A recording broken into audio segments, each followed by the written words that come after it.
Well, the early days of Clinton were kind of minimal.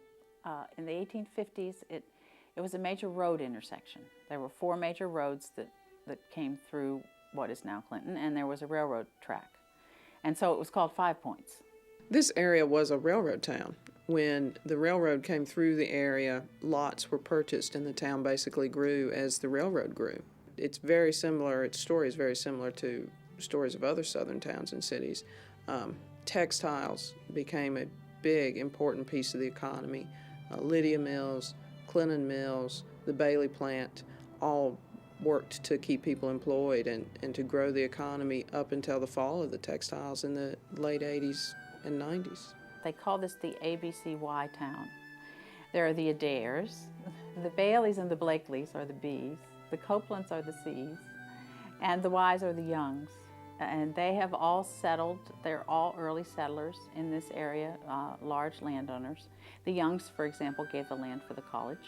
The Bailey family was influential in textile manufacturing and the Clinton Mill Corporation, and also in the establishment of Bailey Bank, which was established in 1886 and survived up until the late 90s. In fact, in '88, it was considered one of the 175 safest banks in the country.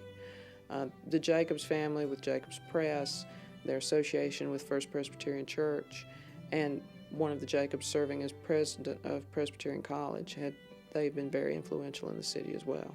He had children himself, and he was running the Thornwell Orphanage, which had been here for about 5 years. And he knew that his orphans and his own children would need to have a chance for higher education, and he wanted there to be something in the town where they could go to college. And he also wanted Clinton to be the Presbyterian center of South Carolina. Well, there's a thing called the PC spirit.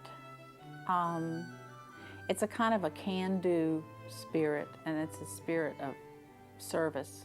This little town, which is really in the middle of nowhere, sort of, just kept on trying to improve itself and succeeded at that in large part, I think. Well, this facility, which is in downtown Clinton, was donated to the city in 2000 for use as a museum and welcome center.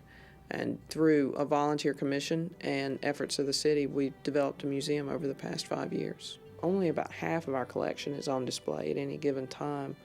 One of the neatest items is a signed baseball from the 1930 World Series. It's also signed by Chick Galloway, who was not playing baseball in 1930. He played in the early 20s.